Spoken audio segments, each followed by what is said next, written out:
Hello, everyone, and welcome to FacetNation, a gemology podcast. I'm Lucinda. And I am Simon. And today we've got a really exciting one for you. I think probably a cornerstone of understanding gems and how they should be used in the everyday world.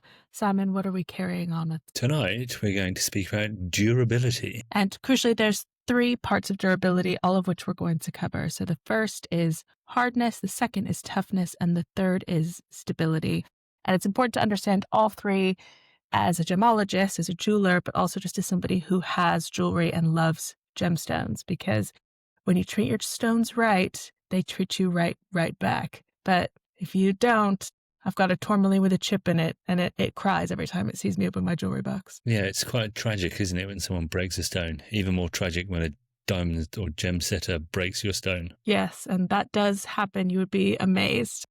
Yeah, so it's really important, like literally from the top downwards, that everybody in the process understands durability and how to treat these stones, because if you don't treat them right, like you say, you can come unstuck. And as somebody who's selling jewelry or gemstones to consumers, it's really important for your own reputation to be able to explain to people what is going on with their stones, how likely their stone is going to be to survive the way that they want to wear it. I feel like I see a lot of stones that I wouldn't recommend for everyday wear, like out and about on wrists and on fingers. And I feel like a lot of that is down to many jewelers just don't have the knowledge. Yeah, but like you're just making a rod for your own back, aren't you? Because if you don't warn somebody and then this thing breaks at the like a slight knock or whatever, then they're just going to come back to you, be like, "Why didn't you tell me this was going to happen? You're the expert. What's going on?" Really sad and annoyed, right? Yeah, no kidding. Like really annoyed. And so there's that aspect of it, but there's also, as a Gem A student, as somebody who's about to go into a practical exam, whether that's your foundation or your diploma, you are going to need to identify material. And sometimes hardness, toughness, and stability can be a really important clue as to what you're looking at. Absolutely. Yeah, that's very true. You can tell a lot by observing durability indicators in the stone. Yeah. And of course, these are some gemstones are some of the hardest materials on the planet, and most are durable enough to take a polish, to be worn every once in a while, to be worn for long periods of time, especially if you're wearing them in what are called low traffic areas. But, and this is the sad fact, any gemstone can be damaged if you're not taking sufficient care of it. And sometimes there's just bad luck. I think diamond is a really good example of this. Simon, do you want to tell us more? You're the DGA. Yeah, so diamonds, as a lot of people may know, is the hardest known natural substance on Earth. However, it can still break. Everything can break. Basically, if you do the wrong thing to it, it can break. So you have to be aware of that. Even your diamond, which is the hardest thing known to man, can break. And durability can also be really interesting when you think about where you're finding a stone. So if you are finding a durable stone, that stone you're going to be able to find in alluvial deposits, for example, places that have water involved because they're able to withstand the weathering and the erosion a stone has to undergo to find itself in those places. And they can be a really long way from their geological origin. Whereas other stones, they're not so durable. They're going to be completely destroyed in the process. So you'll just never know that they were there. It's like they never existed. Yeah, or like you can find diamonds in the sea in Namibia, which is not where they form in any way. But they've traveled a heck of a long way and wound up in the sea. And then you wind up shoveling great mounds of sand in order to get to them, and dredging the bottom of the ocean to get hold of them because they've come that long way. And actually, those ones tend to be even better quality than the ones that you find at the source because the survival of the fittest, basically the best ones have made it there. And they're like, yeah, look at us. We're in the sea. Someday I would like a Namibian ocean diamond. I don't see that a lot on the market. But yeah, I know. You'd think they'd make a bigger deal of that because these are the ones that have survived the hard graft and gone a long way. So something like 95% commendable about that. Quality. Yeah, it's very cool. Absolutely nuts because all the rest of them, even the diamonds, some of them don't survive that journey. So that's why all of the ones there, it's worth dredging the sea for them because most of them are of really, really high gem quality. Exactly. So I'll ask all of our guys when they're back this week. Find me a Namibian sea diamond. Yeah, literally want to know where it came from, how long it's been in the bottom of the sea, and give it a high five for making the journey. Yeah, say thank you. All right, so enough shopping. let's get down to business. So the first up, would you say this is the most important, maybe just the one that we'll go into depth about the most, is hardness. And this has a very specific Gem A definition. Simon, take it away. So hardness is the ability of a material to resist scratching and or abrasion. It's a surface this is property. a surface property. Oh, Yes. sorry. Please, That's right. after you. No. It's a surface So this is what's property. happening on the outside of the stone. Mm-hmm. And there's a really handy way. There's almost it's a scale, but it's a relative scale. And we'll talk about what that means in a little bit. But you may have been exposed to the phrase Mohs scale of hardness, or if you're shopping online for a stone, in their little blurb, they may say, oh, this has a Mohs of 7. And that is in reference to its Mohs score. So it's a qualitative scale from 1 to 10, comprises 10 common minerals, and it's basically going to tell us how hard they are relative to each other. And it was developed by a guy named Friedrich Mohs. Yes, Friedrich Mohs. He was a German mineralogist, and he composed the Mohs scale of relative hardness. Friedrich Mohs was knocking about in like the 18th century. So he was born in 1773 and died in 1839. So this was a long time ago that he sort of figured all this stuff out. Yes, and it's been incredibly, it's still being used by gemmologists. How we test for it is a little bit different. But what you need to understand is scale of 1 to 10, in the same way that 10 is the best, 10 is the hardest, and diamond is the Mohs 10, which means that diamond will scratch itself and any other material with a lower Mohs hardness number when a pointed piece of that material is drawn across it without enough pressure to cause chipping. So yes, basically, exactly right. 10 is harder than 9, is harder than 8, is harder than 7, all the way down the scale. And so we are going to present the scale to you now. So keep that in mind. It's relative. It's relative. And there are 10 minerals, and they are from 1 to 10. 1, talc. And in it, 2, we have gypsum. You'll go. 3, calcite. Yeah. And then we have 4, which is fluorite. 5 is apatite. 6 is orthoclase. So that's like your feldspar, like your moonstone, things like that. 7 is quartz, and that's all of your quartz varieties, with all of your crystalline quartz varieties, let us say. So your citranes, your amethyst, your crystal quartz, rock quartz. And then in at 8, we have topaz. 9, everybody's favorite, corundum. And then top of the shop, number 10 is diamond. Now, and in the Gem A course notes... Oh, go on. Yeah, in the Gem A course notes, there's like a little mnemonic, because we like mnemonics, we like memory aids, we like to remember how to memorize things. There's a little mnemonic to help you remember this from 1 to 10. And it goes, Texas girls can flirt and other queer things can do. Now, I don't know. A little sexist, but I love it. I will say, yeah, it's a little bit in my mind, dubious. it was the girls can flirt. So in my mind, it was just to be a bit more wholesale specific. Sexist. Yeah, like I will say, there's an argument for pissing the entirety of womankind off, and then just the ones. Just 51% of the population. Yeah, let's the Texans. Let's just focus it on the Texans. So if there's any Texans listening, actually, I think we've had a listener from Dallas, so maybe they're going to be pissed off by this. Yeah. Howdy. So yeah, sorry about that. Like we ourselves think this needs an update. So if you can think of a better mnemonic for this, but this is in the Gem A course notes. This is the one that's sort of been hammered into our minds. So unfortunately, this is the one we use. So sorry about that. Sorry, Texas. We should have a competition to see who can come up with a better one. Craig had a different one, but it never stuck. Oh, did he? I asked ChatGPT and it came up with some weird things about octopuses and giant crocodiles or something. I was like, that sounds weird. Yeah, no. I will say I use this one a lot though, but it's important to note it's helpful. When in doubt, most things are around 7, but it doesn't include everything. And there are some that you're going to need to know that are not on this list. Isn't that right, Simon? Sorry. There's a cat. We fed them on everything. There has to be a cat. It's not an episode of FacetNation without a cat. Which one was that? That was Fred's Fanon. Okay, right. That's the one that invaded the not last. Not the screamer. Okay, not the screamer. Okay, fine. But yeah, back to it. There are some other gem materials that you need to know the hardness of. And it's important to memorize these. You might want to associate them with the pretty girls at school or the weird girls at school or things like that. Like, that's how Lucinda will remember them. But gossip. I'm just gonna run through. We're just gonna take it in turns to run through a few of these. So at 9.5, which is the second hardest sort of gem material, is synthetic moissanite, and synthetic moissanite is a diamond simulant. At 8.5 is chrysoberyl. You can have a few varieties of this. Chrysoberyl Go is a on. good one actually, because like it's not particularly highly regarded, but it's like really hard. So people should be giving it a bit more respect, because actually you get some really, really nice ones. I'm in the Well, market for a it makes neon chrysoberyl. Alexandrite make more sense, right? Well, yeah. So you get Alexandrite and your cat's eye chrysoberyls as well, which are obviously, quite highly regarded. But just normal chrysoberyl is a really durable stone that is a really hard stone that you can consider wearing it pretty regularly, because it's like, pretty hard.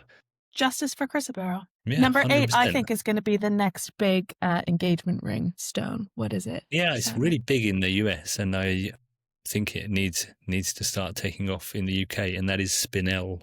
We love a spinel. Spinel.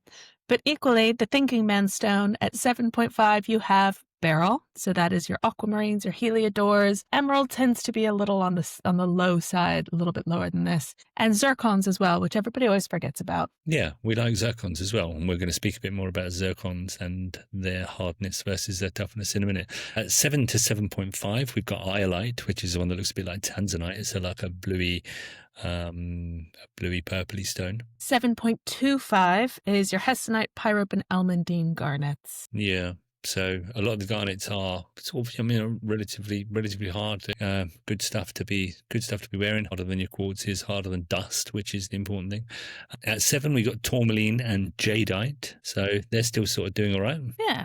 Although I once mentioned that I was looking at a tourmaline for my engagement ring, and the guys at Wards were like, "Don't. All your facets will be blown." And I do think that that's probably true. And then you also just Little mentioned lower that than you've got that. a chipped one.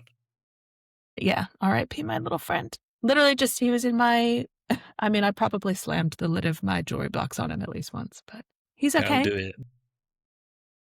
6.5. This is where I start to get a little bit worried about wearing something.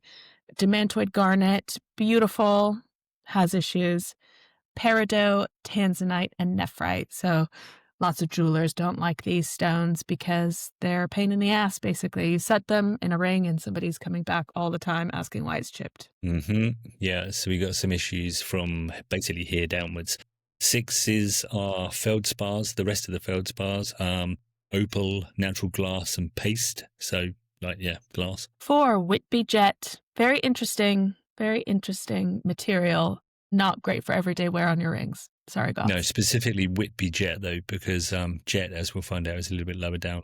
At 3.5 to 4, we have pearl. Also not great. Ariana Grande had to have her pearl removed from her engagement ring because it was getting damaged. Fair enough. Terrible jeweler. You have all sorts of facts about people's engagement rings. Like, who has a pearl engagement ring? Well, it was her.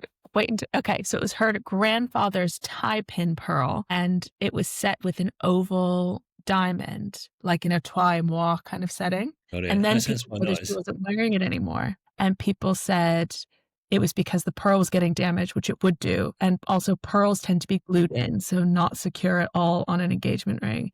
But actually what was happening is she was having an affair with Ethan Slater and getting divorced. Is Ethan Slater the one that's in Wicked? Yes. And SpongeBob. Got it.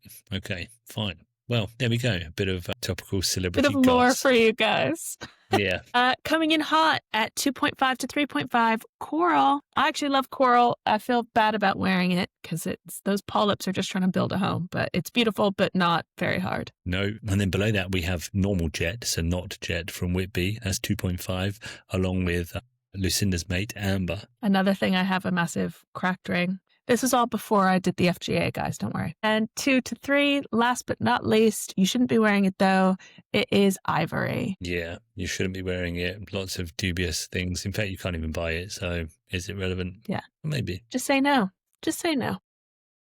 Also, something else to keep in mind is that steel tweezers, which we spoke about in the gem kit, they can have a range of hardnesses. So you have to be really careful if you're using tweezers on material that is softer than the tweezers. So if you're in any way worried and you know that the gemstone is like knocking about in the 6 range or lower, then maybe don't use them. Use your hands, pick them up, or get some of those rubber tipped ones that I spoke about previously, because they're just going to protect the stone. Because if you're scraping metal against these materials that's softer than the metal, then you're going to cause some damage. Yes, absolutely. And so now that we've got it all kind of laid out for you, let's describe exactly what we mean when we talk about the scale of relative hardness. So diamond, perfect 10, miles, miles harder than anything else on the scale. Diamond will scratch itself and it will scratch everything else. So there's no point testing anything with a diamond hardness tester because whatever you're testing, it will scratch. Diamond is literally the hardest thing. Then Yeah, you it's take gonna scratch something everything. more, exactly. Something more middle of the road. Quartz is a really good example. Bang on 7. It will scratch itself and it will scratch other 7s and it will scratch anything between 6 and 1. But it won't scratch anything from 7.5 or even 7.25 through to 10. And so that's a really useful one to have in your kit. Yeah. Although and actually you should never be using them at all. And we'll talk about that in a bit. Yeah, so like we keep saying, this scale isn't linear. The difference in hardness between 10 diamond and 9 corundum, which is your sapphires and your rubies, is actually greater than the difference in hardness between 9 and number 1, which is talc, which is actually fucking nuts. So you'd think that like 10, 9, and then, yeah, but no, actually, the difference between 9 and 10 is much greater than the difference between 1 and 9. So you've got to be super careful with pretty much anything that isn't a diamond, even your sapphires and your rubies. And it's also, it's a useful scale practically. We've been kind of insinuating that there's a cutoff point at which we wouldn't wear specific things. This is going to vary for every gemologist, every person, every piece of jewelry, honestly, depending on the nick of the stone and how it's set, what it's set in. Typically speaking, as a general rule, if you have something with a Mohs hardness of less than 7, that is not going to be suitable for daily wear in high traffic areas. High traffic areas are rings, they're bracelets, they're just going to get fucked. And there's a little bit of science behind that, Simon. They're going to get fucked. Actually, the science behind that is, well, it's not even science really. The reasoning behind that is that quartz has a hardness of 7, and being the most abundant material in the Earth's crust, it's present in both sand and dust. So the chances of your stone coming into contact with something that is Mohs hardness of 7, i.e. sand, dust, basically just things knocking about in the atmosphere, is pretty high. So that's why you would consider a gemstone of hardness of less than 7, i.e. less than quartz, less than sand and dust, to be something to be conscious of. Definitely. And toughness is another factor in this, which we'll talk about a little later on. Did you want to talk about Friedrich Mohs in greater detail, Simon? Yeah, we can have a little history lesson of Friedrich Mohs. Friedrich Mohs, as I said, was born on January the 29th, 1773 in, I'm going to butcher this word, Neroda, Germany. Now, Friedrich Mohs studied at the Mining Academy in Freiburg and learned from the legendary, he's legendary apparently, I don't really know who he is. I haven't done enough research to find out who exactly he is, but he's legendary. Abraham Gottlob Just take Werner, my word for it. who is apparently one of the founders of systemic mineral classification. So like we're all in the same we're all operating the same game here. We're all peers here. Yeah, absolutely. And it was in 1819, whilst working in Vienna of all places, that Mohs formalised the scale of mineral hardness. Or was it 1812? What did I say? You said 1819. I meant 1812 because that's what's written here, so that must be right. Thanks for clearing that up. It was 1812 while he was working in Vienna. Don't want to mislead the people. No, we don't ever want to mislead anybody. Basically, Mohs developed the scale for use in the field. So no acids, no melting. You can just basically have some things that you can test the hardness with, because mineral classification at the time relied upon colour and crystal shape observations, which we've spoken about the crystal shape observations, or analysing the chemical compositions in laboratories, with one of those being unreliable, like the colour and the crystal shape observations, and the last one being completely impractical, especially in the field. So yeah, well done, Friedrich, for simplifying this and giving us something to sort of test quite easily when you're out and about digging holes. Indeed. And a beautiful set of tools to do it with, actually. So these Mohs hardness pencils we've been talking about, basically your standard stick. We do like a stick here at FacetNation, except this time sticks.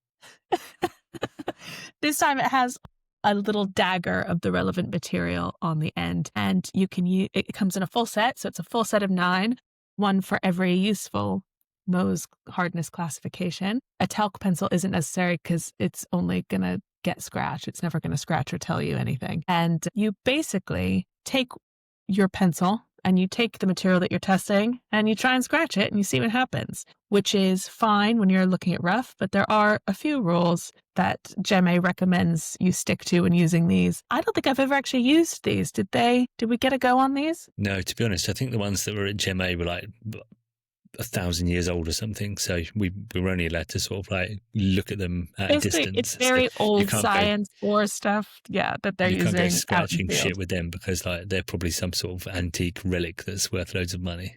Indeed. But yeah, so the ground rules that are laid out are: you must always work from soft to hard, because obviously if you work from soft to hard, you're only ever going to scratch something once, because you're only going to scratch it when it gets to the one that's harder than it, or at least as hard as it. And that is how you identify it, right? So that will tell you what you need to know. Yeah, so if you're scratching something with a quartz, you know it's Mohs 7, basically. You want to be discreet, guys. Don't scratch right across the face of a polished and faceted stone. You want to do it in the smallest, most hidden place that you possibly can. Try and preserve your specimen as well as you can while still getting the results you need. A good place is maybe like on the girdle or something, because a lot of girdles might be sort of a bit uneven, maybe sometimes even bruted, so a little scratch, tiny little scratch, particularly if you carry it out under magnification, which is something else you must do to ensure the smallest possible scratch so you can actually see it even though it's tiny. Yeah, you're probably, if needs must, then do it there or somewhere like super discreet, not where you're going to be able to see it through the top facets or anything like that. Exactly. And as we say, you probably will never have to practically do this. One way that you kind of can accidentally do this is store all of your stones really badly. So if you put a bunch of melee stones together and they're all different things, the hard ones will scratch the soft ones, and that is how you will know. Yes. And also, if you're like, if you've got like a bit of gypsum, the interesting thing about that is actually gypsum is softer than a human fingernail. So actually, you can scratch that with your fingernail. And don't tell anyone, but if you think you've got a bit of gypsum in your exam, like just give it a little with the fingernail, and it might give you a little clue as to what it is. Damage that gem property. I've been doing no such thing. I don't know what you're talking about. Never. He would never even suggest I would never condone that. Oh, I've just dropped something. So anyway, hardness is also relatable to luster. So if a gem is harder, then it will take a better polish that will last longer. So diamond, obviously being the hardest, takes an excellent polish and it shows off its adamantine luster to its best effect. Yes.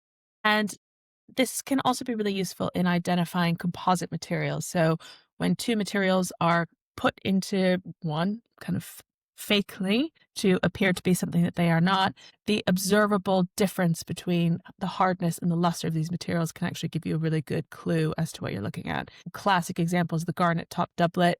You may see one, I think, we got a corundum doublet. But basically what this is we did trauma. I've forgotten it because of the trauma. We had to look at loads of these because Craig got one in his exam and never quite got over it. So we've seen lots of garnet top doublets, but they're really useful because what they are is a really thin slice of almandine garnet, and then it's fused onto artificial glass or paste. So you're looking at something with a Mohs of like 7, 7.5. You're looking at like a bright vitreous luster, and then paste, which is basically just crap. So basically what will happen is it looks like you've got this super shiny faceted gemstone, but as you keep turning it, you'll notice the difference in luster between the garnet and the paste will be absolutely brutalized while the garnet will be more or less intact. Plus, you can usually find a junction plane. So always make sure that you're tipping your stones, really noticing where the shine starts and stops. Does one look really scratched? Does the part of one look really scratched? Well, the top facet looks great.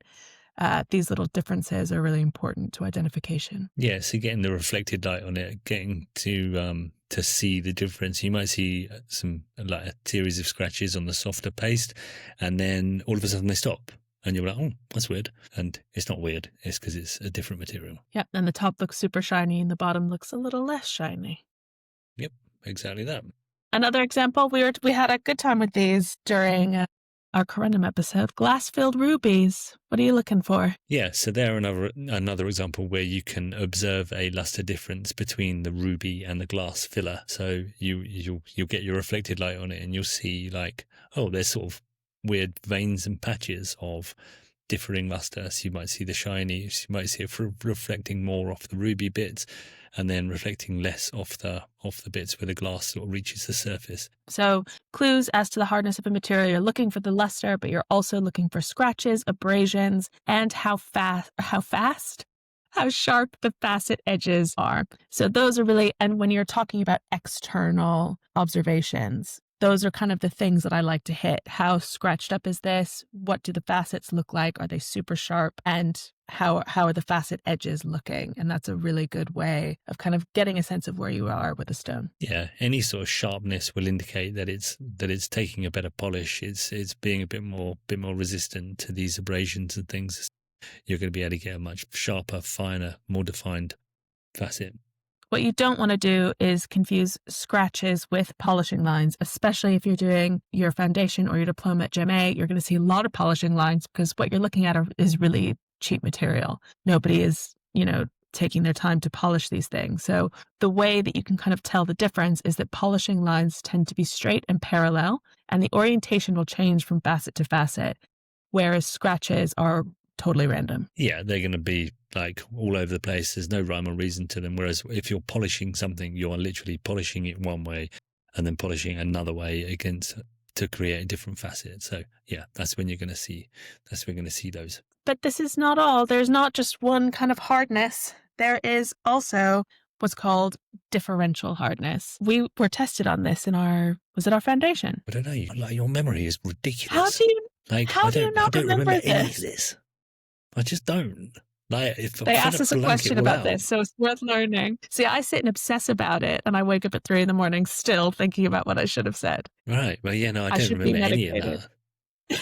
Yeah, that's the healthier way to live. Tell me about differential hardness. So hardness is due in part to a material's crystal structure, and like the one that we've previously used, the example we've previously used is the polymorphs of carbon, which are diamond and graphite. So tetrahedral covalent bondings of even length, very strong in all directions in diamond, versus those weak and slippy van der Waals bonds in the graphite. Now, diamond has the most hardness of 10, whereas graphite, it's the hexagonal structure of graphite, has a hardness of 1 to 2, and they're the same materials. You've got a difference in hardness for the same material, but Another important thing about differential hardness is that it not only happens in different polymorphs of the same chemical composition, but it also happens within the same material. So you might be wondering, if diamond is the hardest substance on Earth and it needs to be polished, what are you using to polish it? Well, the answer is you're using diamond. And the reason that diamond can scratch or polish or cut diamond is down to differential hardness. If you equate this to like the grain in wood, it's easier to cut wood along its grain, and is sort of a similar principle with diamond. So yes. When a diamond manufacturer, that is somebody who fashions diamonds, utilizes harder directions of one diamond crystal to attack the softer directions of another crystal. So diamonds have 3 different hardnesses, which Lucinda's going to tell us about just now. I like the way that you've named them. One is the softest. This is across the dodecahedral plane. Then you have the hard direction, which is all directions on the octahedral plane. And then you have hardest, which are the diagonal directions on the cube plane. Judy from Loop and Peg, who some of you may know from Gem A, she's got a really handy sticker that she sells on her website with a diagram of this. Simon's a big dork, so he has that on his laptop. But basically, what you do, if you want to cut a diamond, there was once upon a time something called brooding, where you basically just smash diamonds against each other until one of them broke. But these days, you're using a laser, or you are smashing your diamond into a grit powder, which can then be put on a wheel and used to cut another diamond. The principle being that at any point in the grit, there's going to be enough of direction B or C to cut another diamond in its softest direction. Does that about cover that? Yes, I think that's perfect, basically. So probability states that if you've got thousands or even millions of tiny, tiny, tiny little crystals, because no matter how you grind down diamond, it is still individual crystals. So it's still going to have these different hardnesses. So if you've got a grain of any crystal, it's still going to have its same properties. It's just a really microscopically small version of that. So probability says that some of these grains are going to have their hardest direction outermost, and these correctly aligned crystals will then abrade the softer directions of the larger crystal that you're trying to polish, basically. Well, and these days, of course, we have lab diamonds, which are super cheap, so very happy to smash those up, but they can also be manufactured as particles that are shaped to increase the probability of these harder directions being oriented in the right way. So it's just getting easier and easier to cut diamonds, really. We'll talk more about this in our fashioning episode, and I'm sure also touch on it again in our diamond-specific episode, which will be sometime in the future.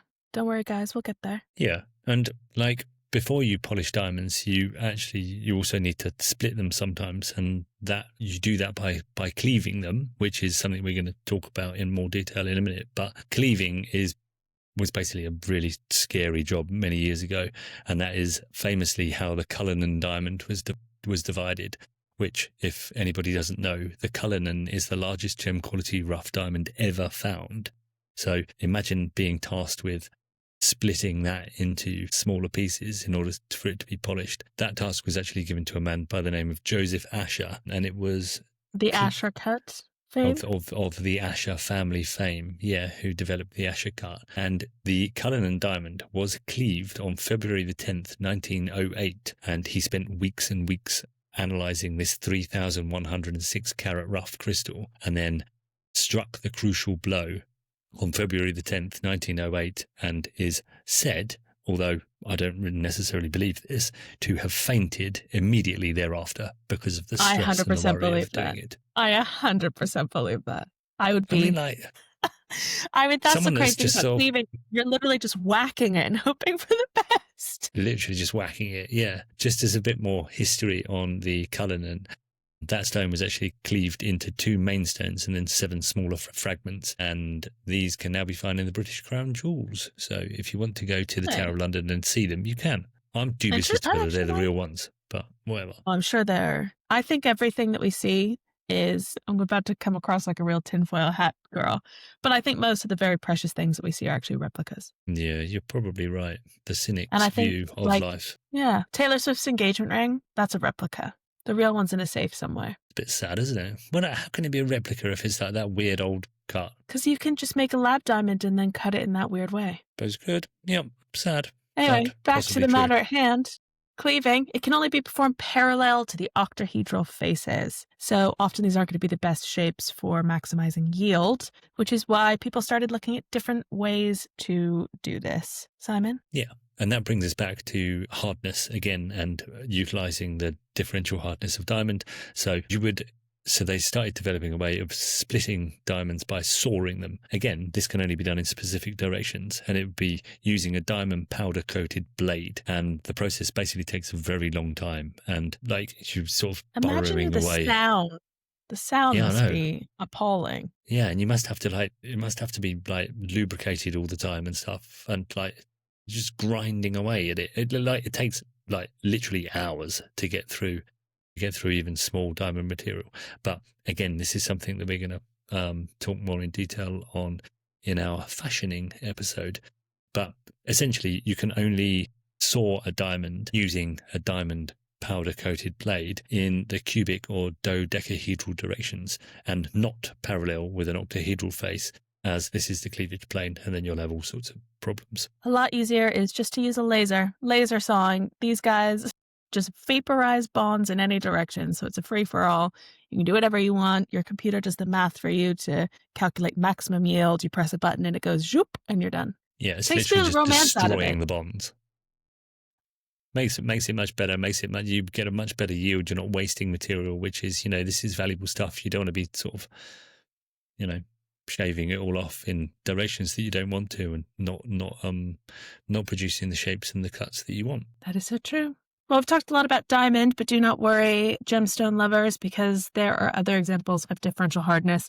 One of my favorites, jadeite. Simon, take it away. Jadeite, yeah, which is a polycrystalline structure, which we have spoken about before, which means that it has randomly oriented grains on the surface presenting themselves with different hardness directions. And unless a superior hardness fine diamond grit is used to undercut this surface, you may see something called an orange peel effect, which is basically where some of these tiny grains have polished differently to other adjacent grains due to their presenting different hardness and the hardness of the material that you're using to polish it, and they can look a bit pitted and uneven. The little bits of the grains will fall out and cause sort of pits and surface. Yeah, it's not perfectly smooth, and we call that the orange peel effect. So jadeite basically has differential hardness because of its different grains, not because it has different differential hardness within its grains. If you see the distinction, I see the distinction. Thank you, Simon. Another absolute legend of differential hardness is kyanite. So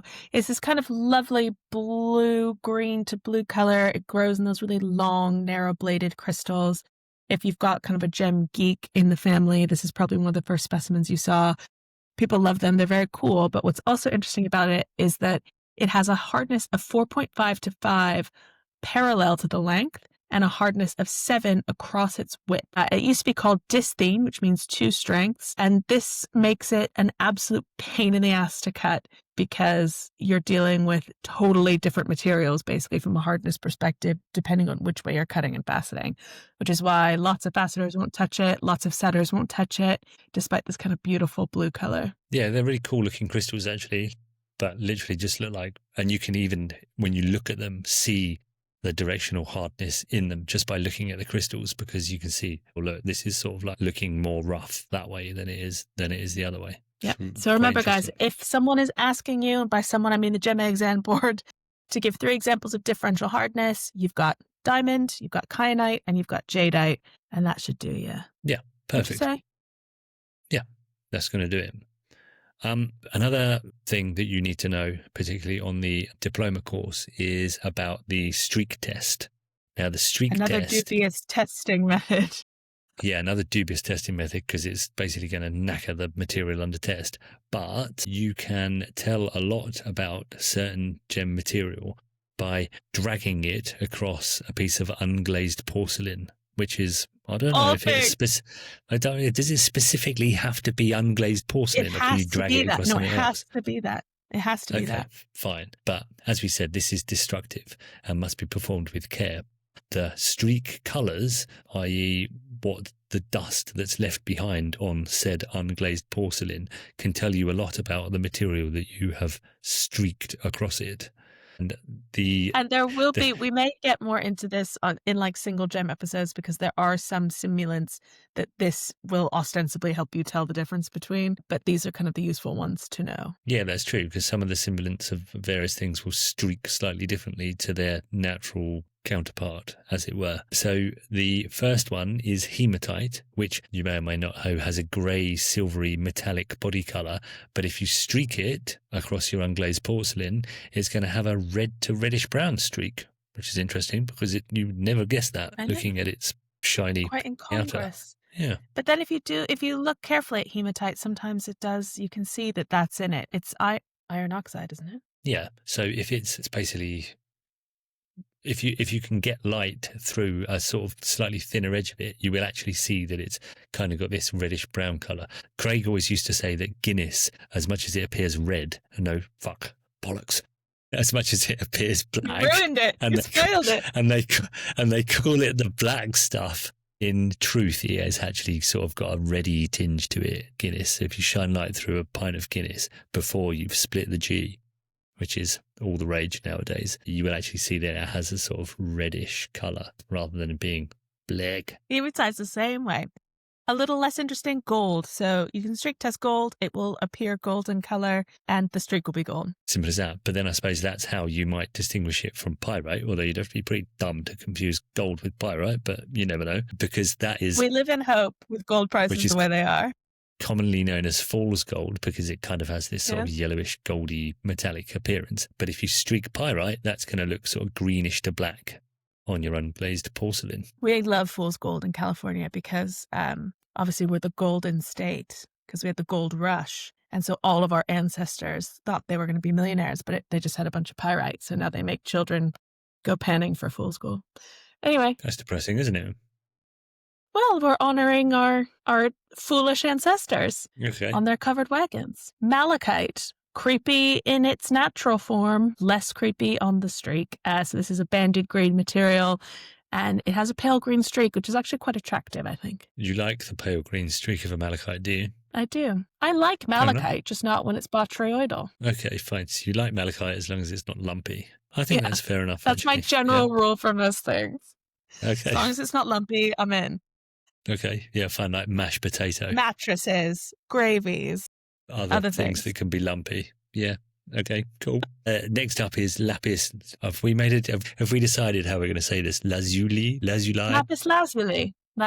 Lazuli. Okay, fine. I must remember that. That's the party line. Lapis lazuli. So lapis lazuli, as you probably know, is sort of a bright, rich, ultramarine blue. And obviously, that's going to leave a blue streak. Otherwise, you wouldn't be able to get the powder to create the pigment, which is ultramarine. So yeah, blue and blue. Sodalite is sometimes used as a lapis simulant, not a very convincing one always. It's a deep blue and it leaves a white streak. So streak that shit and you know exactly where you are with these two.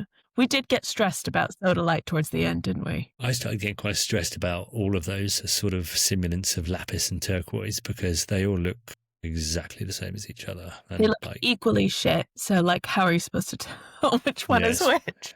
Like really tricky, really annoying. And then finally, and they didn't come up. So that's fine. No, it didn't come up. So all that stuff we've learned, clearly waste of time.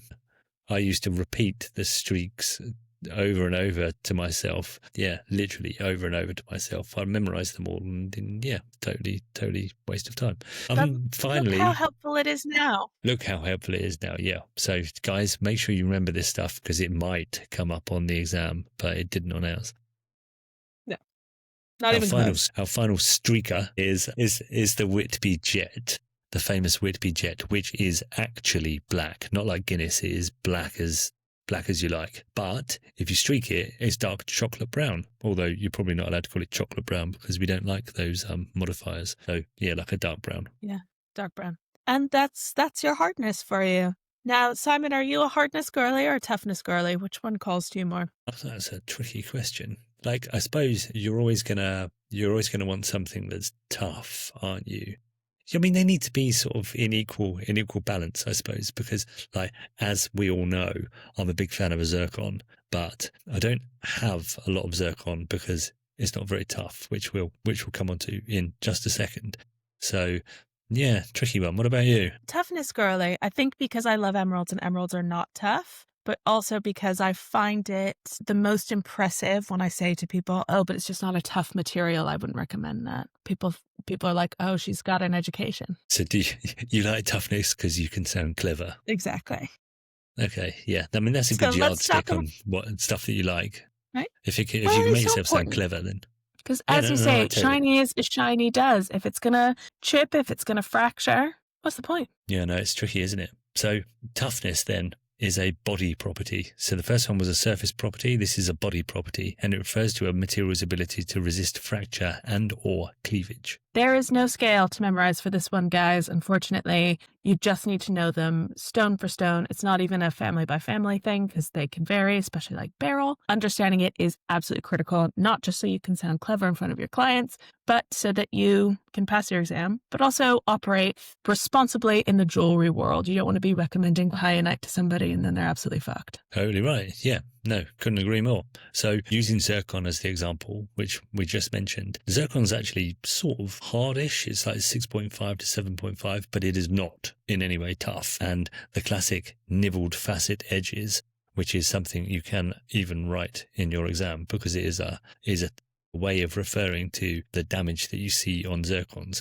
which would be little small chips to facet edges. And these are different to abrasions on facet edges. These are literally small chips on the facet edges. And it's a very good indicator that you're looking at zircon. Obviously, along with the dispersion, the luster, the spectrum, and the doubling of back facets. But the doubling of your back facets, those facets tend to look quite blurry. And that's because invariably they're nibbled or got small chips on them. And you'll start to see it so fast when you're worried about colorless zircons and you're worried about moissanite and you're worried about diamond. As soon as you see nibbled facet edges, you know exactly where you are with the material that you're looking at. It's so helpful and also quite fun to write on external features. Yeah, nibbling nibbling to the facet edges.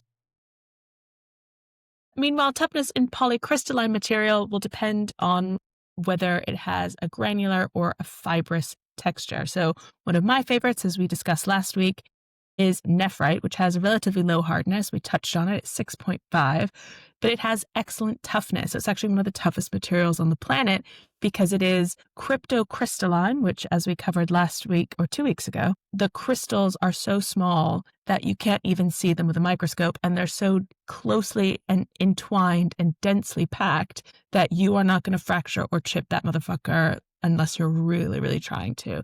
It is sticking it out. And ivory, which we just discussed as having one of the lowest hardnesses possible, it's a 2 to 3 on a scale of 1 to 10, is exactly the same. So it's fibrous. Those fibers are super interlocked, which means it is super tough. It's not going to chip. It's not going to fracture. It's just going to scratch. Yep, exactly right. Great. So regarding toughness, so the toughness subheadings, I suppose, are fracture and cleavage. Now, the tougher a material, the better it will withstand knocks and blows. So like being dragged down a river or whilst you're wearing it in your ring. So any gem material will break under sufficient force. So you must be mindful of that, as we've previously mentioned. Don't hit it with a car. Don't hit it with a car. Don't shut it in your jewellery box, that sort of stuff, because you will. This is feeling personal, Simon. Sorry.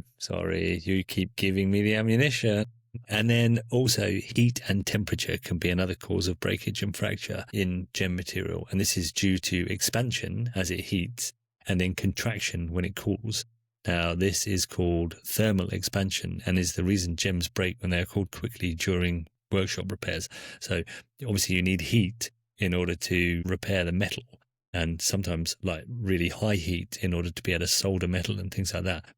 If the gemstone that is attached or set in the metal heats and then contracts, you can cause fractures and cracks in that gemstone pretty quickly, depending on what the material is. Thermal shock, yeah. I mean, if you've got things like diamond and sapphires, they have relatively low thermal expansion and dissipate heat quite quickly, so breakage due to sudden temperature changes in them are quite rare.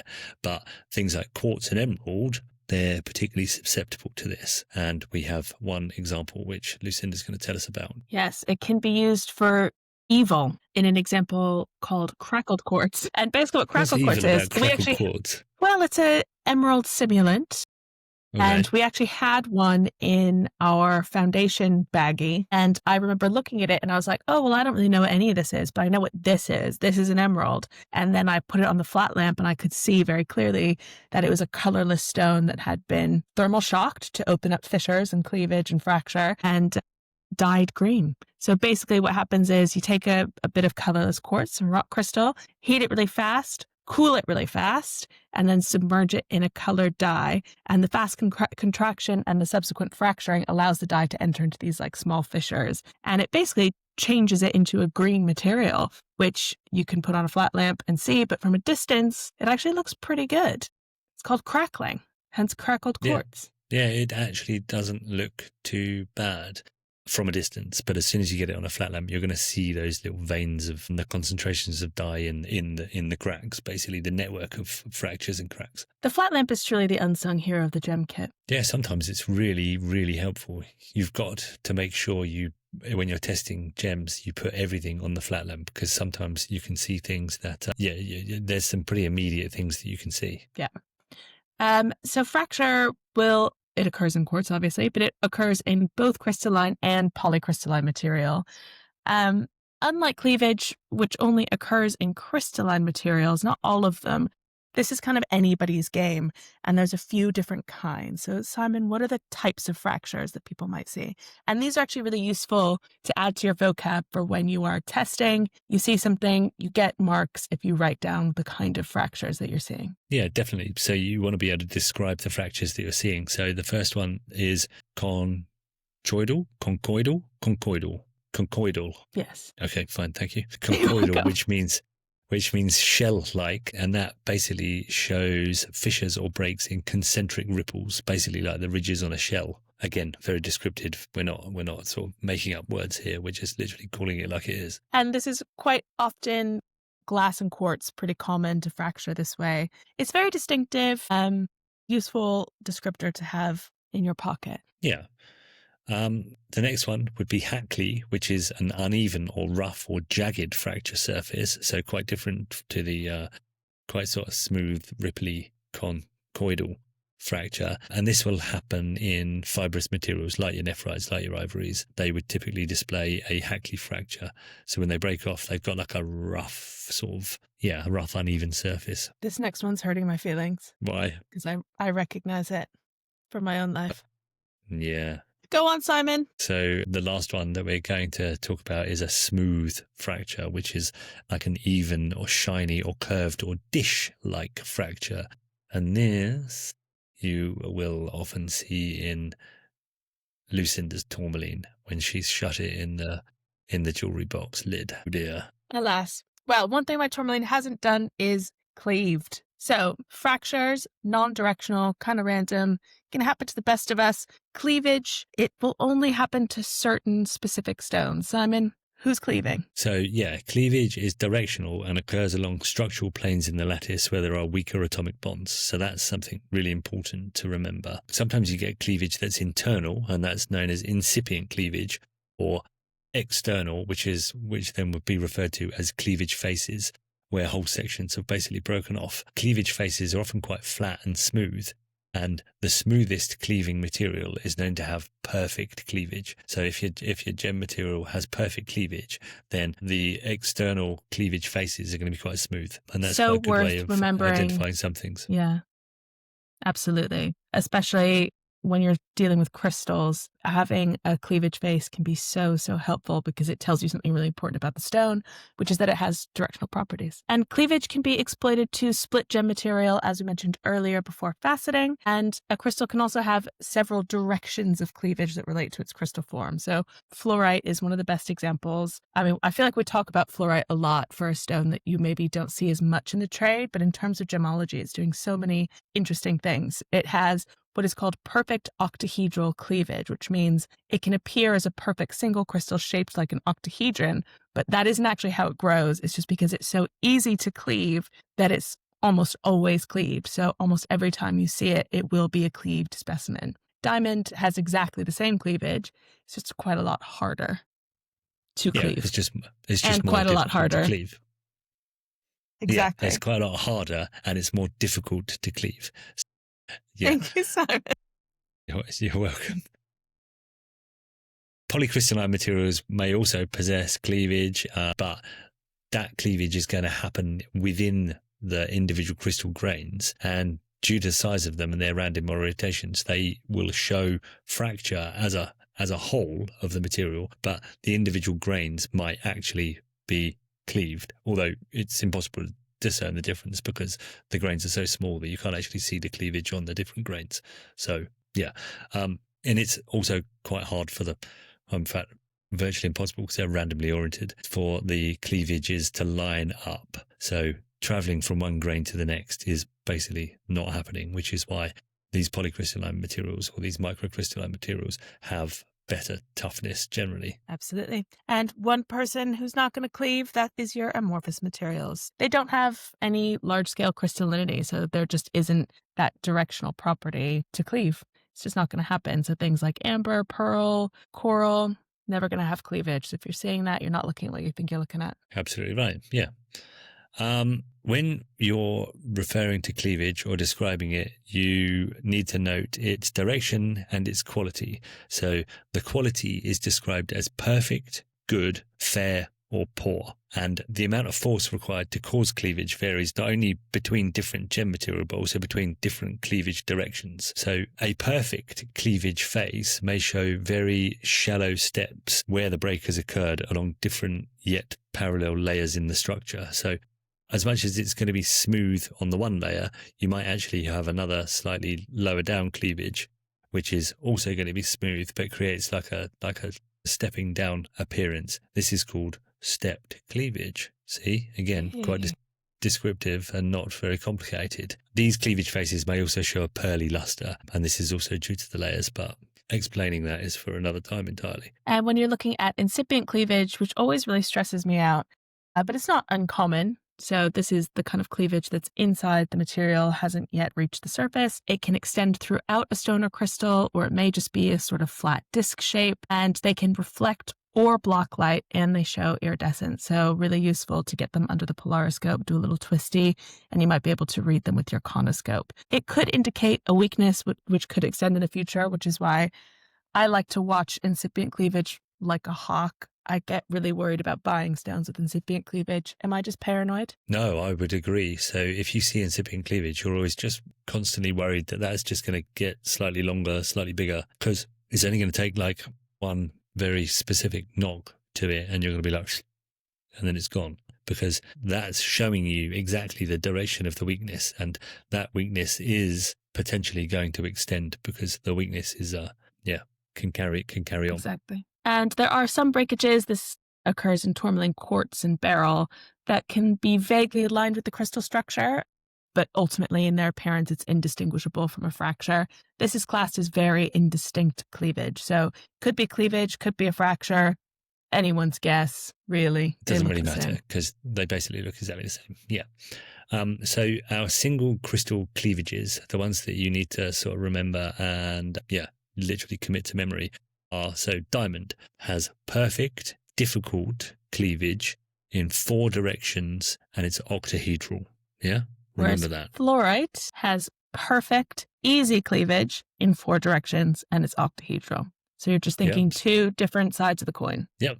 Diamond, difficult, fluorite, easy. And then we've got calcite. So calcite has perfect, easy, and 3 directions, and it's rhombohedral. That's why you'll see calcite rhombs, because they're also, like your fluorite cleaved octahedrons, they will be like cleaved calcite rhombohedrons, basically.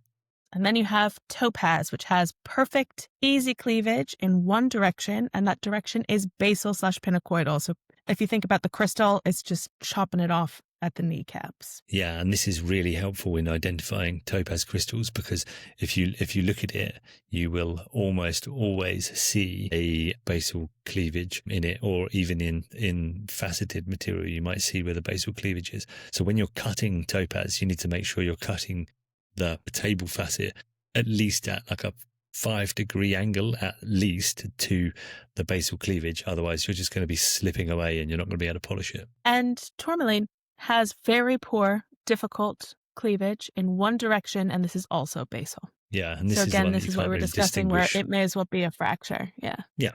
You can't tell the difference between that and a fracture. And then we have our non-cleavage gemstones. So these are the comforting guys who are never going to cleave. You don't have to worry about it. And Simon has helpfully split them into their... Crystal. That's the one. Thank you. I was thinking crystal myths, and I was like, that's not right. That's not right. No, that's not right. No, they're crystal truths. Your non-cleavageable cubic gemstones are your cubic zirconia, your garnet, your pyrite, and your spinel. So you're never going to spinel your cleavage. You're never going to cleave your spinel. Another reason that I think it should be the engagement ring stone of 2026. Yeah, no, they're sick. I love a spinel, as we keep saying. Every episode, I think we've said we love spinel. Yeah.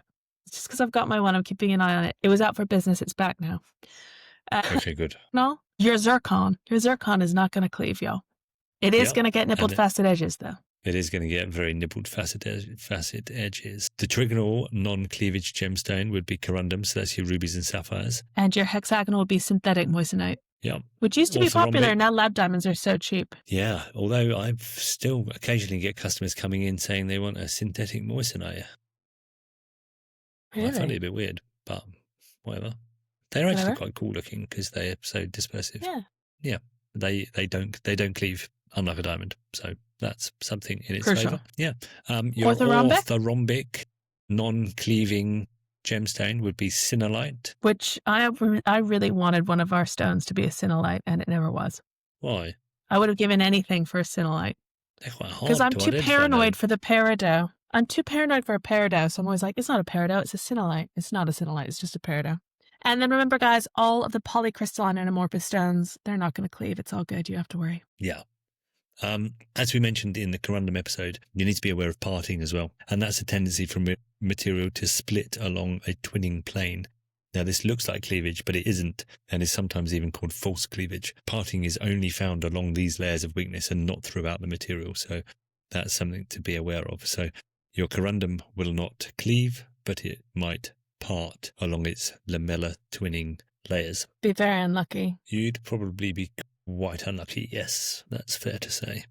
But don't get it twisted, guys. If you're in your exam, you're sure something's a corundum and you see something that looks like cleavage, could it be parting? For your sakes, I hope not, but we told you. Don't say we didn't warn you. Don't say we didn't warn you. We've warned you about everything. You should be fully equipped after listening to all these episodes. All right, last but not least, I feel like this guy doesn't get any of the glory when actually shout out to stability. So stability is the last of kind of the big three durability factors, and it is the ability of a material to resist alteration by physical energy, such as light or heat, or by substances that may react with the material chemically. You can say the word attack in this to resist chemical attack, if you'd like. Yes, the ability to resist chemical attack. Nice. All right. And it's a property that's actually exploited a lot by gem treatments to alter material and improve its appearance, which we'll obviously talk about in our treatments episode. But in this case, you want to think about it in terms of what's going to fuck my gem up unintentionally.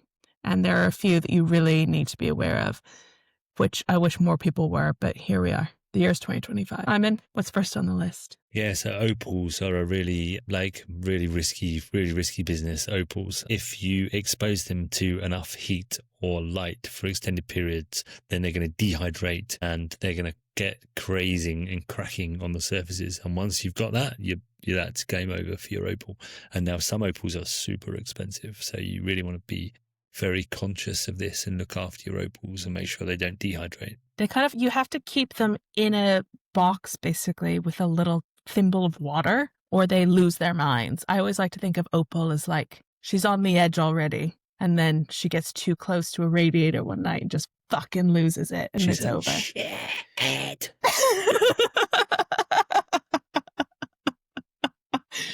So true. Amethyst, we thought was our friend, but no. Amethyst or heat-treated zircon, I would expect this from heat-treated zircon. They can fade if they're exposed to strong sunlight, so hide your amethyst, hide your zircons. And your machiche. Although that's going anyway. We don't know what to do with that guy. Your machiche beryl. Yeah, that's fading like nobody's business. The biggest fader known to man. This next one is actually my favorite historical story. Please tell us. Once upon a time, Cleopatra and Mark Antony were like at the first flushes of their love, and they had a group of friends who they called the Lovers of Life, and they would trade off to host parties, and the whole competition was who can throw the most lavish, expensive party. So Mark Antony throws his party where everyone goes away with like a new house full of furniture and like all this crazy shit happens. And then Cleopatra's like, bet. Invites everyone round. It's actually a fairly modest dinner. And then as the final course, she has her serving woman bring out a bowl of vinegar. And she takes her giant natural pearl drop earring off, puts it in the vinegar, waits for it to dissolve, and then drinks it. And that is an unbelievably expensive dinner party because this is when pearls weren't cultured. So to find a pearl was a miracle. To drink a pearl was like a massive fuck you to Mark Antony. Drinking vinegar doesn't sound very pleasant to me. So, she's got some metal just to do that. Because that's ranked that me vomit.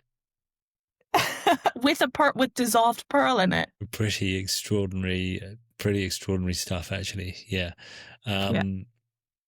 But what we're trying to say is pearls are very susceptible to chemical attack. That's basically what we're getting at here. Yeah. Even your mild acids like vinegar. Your vinegars, yeah. So be careful when you're eating salads around your pearls. But especially these days when most pearls are cultured and it can be a very thin layer of nacre around mother of pearl, they're not an heirloom. Your perfume is going to take them out. Everything's going to take it out. Yeah, there's a little motto that you should abide by if you have like a pearl necklace, and it's last on and first off, meaning that you put them on after you've washed and applied perfume and things like that before you go out of an evening, and then you remove them before you come back in and perform any of your washing rituals, which include cosmetics and things, because, basically you're going to screw your pearls up. Yeah. So what are some of these things? What do they have in common? Porosity is a big through line when it comes to stability. So coral, you're going to have problems. Turquoise, you're going to have problems. And so what lots of people do is they take this porosity, which is actually a huge issue for stability, and they utilize it to treat this material. So porous stones like turquoise, opal, they can be impregnated via resin impregnation to try and make it a little bit more sturdy. British fluorite variety Blue John, which Simon went and saw, same story. Or staining, dyeing, and waxing porous material to improve their appearance. We'll talk about this more in the treatments episode, but to wrap things up for stability, Simon, what is something that day-to-day gemmologists should be wary of with these materials? Day-to-day gemmologists should be very careful when you've got a porous material of doing any RI tests with them, because even your RI fluid can stain them. So you don't want that RI fluid getting sucked up into your turquoise and it's sort of ruining it, or your opal and making you ruin it. So yeah, so RI testing might be off limits for certain gem material if it's porous. So yeah, avoid that. And ladies and gentlemen, those are the big three of durability. So we had hardness, external property, durability, or toughness, which is a body property, and stability, which is attack resistance. And pretty crucial, I would say. This is actually a good one if you're not interested in doing the whole gemme thing, but just want to be a really good jeweler. This is probably a pretty key one to listen to and to understand. Yeah, so this isn't really important. I mean, it's important for gemologists, but it's just important for gem enthusiasts and people that buy jewelry. You've got to be aware of what your gem material is capable of and how you go about wearing it, and yeah, what you could potentially do to it going about your daily business. Indeed, even popping it in the ultrasonic. Don't put your tourmalines in the ultrasonic, y'all. Don't put your emeralds in the ultrasonic either, yeah. Or your tanzanite. My number one rule is before I put something in an ultrasonic, I Google it. Yes. Even if I think I know, just Google it. Yeah. It's best to just double check because you can't go back once you've expanded a fracture. Well, everybody, a few thank yous. Thank you to everybody listening. First and foremost, we appreciate you guys so much. Thank you to Rob, our podcast dad. Anyone else on the list this week, Simon? We did a little shout out a couple of episodes ago of some regular listeners. There was one I forgot. There's a girl called Candice. She's been quite fervently listening to our episodes and she's been engaging with us on Instagram. So shout out to her as well. Thanks for listening. Yeah. All right, guys, we will see you next week. We will indeed, when we are doing something else. We're doing something else. We'll get back to you on that. Something else. See you then. See you then. Bye, guys. Adios.